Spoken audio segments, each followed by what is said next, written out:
the Air India management in going ahead and taking tough action.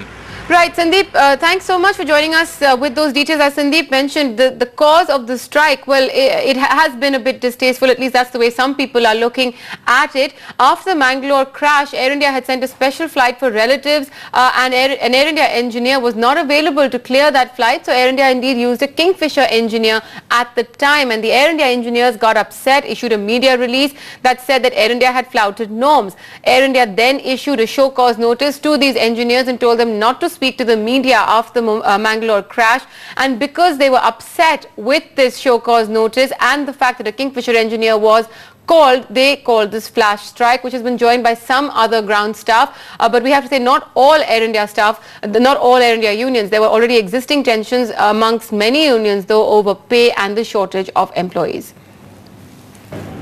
Well, as we said, thousands of passengers have been stranded as a result of the flight cancellations yesterday and today. This is the peak summer travel season. There are some destinations to which only Air India flies. The strike will also cause losses to the national carrier. They will have to refund or rebook passengers on cancelled flights because many were not aware of this strike and flight cancellations and landed up at the airport in the morning only to get a rude shock.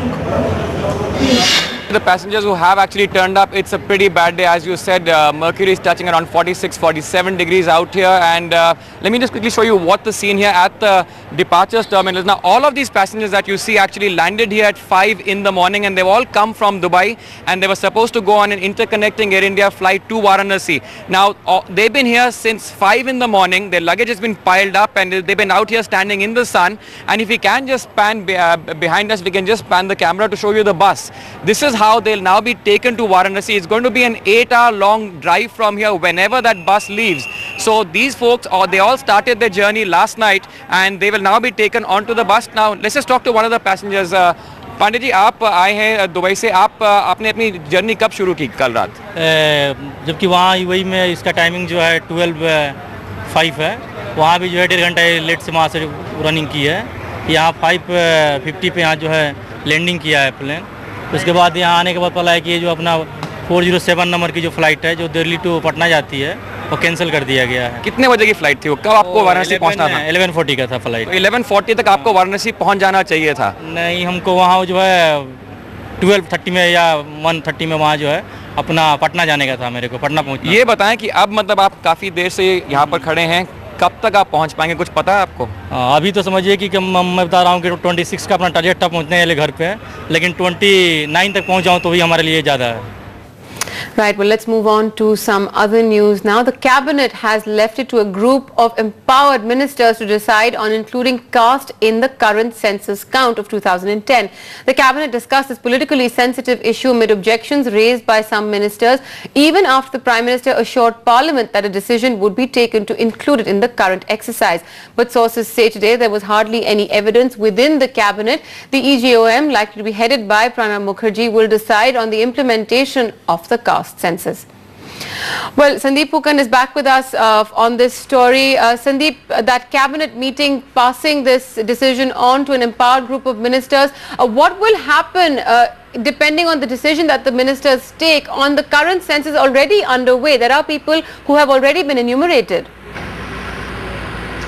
That's right. In fact, Maya, my sources told me quite categorically that today's decision by the cabinet to refer the caste census or caste in census to a group of ministers does not mean that it is going back on trying to include caste in census enumerations.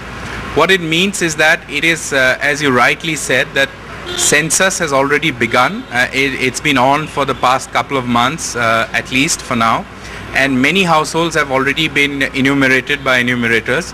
So how do they go back to these households? What do? Do they go back and get the details filled up all over again, or do they just carry a log sheet asking them to clarify about their caste status and so on? These are issues on which the government needs more clarity. In fact, there are other issues which sources told us that that could create problems. For example, a particular surname in some areas may mean a particular caste. caste, for example, Yadav, could mean a particular caste. But there are other surnames. For example, my surname in my part of the state, it's a title. It doesn't mean I could belong to any caste, and yet I could be writing Pukan. These are discrepancies that the government has to deal with and has to come up with a uniform formula to be applied. Right. Which is why the group of ministers, we are told, will actually look at how to implement as and when the government decides to include caste in census operations. So that's the reason why this group of ministers has been formed. That's what our cabinet sources are saying, and it's not really a step back on or a move back on the promise that the government had made that it would perhaps include caste in these census. Right, Sandeep, thanks so much for joining us again with that. As Sandeep said, that this group of ministers will meet and take a decision on whether caste is to be included in the census or not, even though this has been a politically sensitive and controversial topic as well in the country. Well, moving on to other news. Days after Canada denied a visa to a BSF officer, sparking outrage in New Delhi, it has emerged that another Indian officer was denied a visa in March.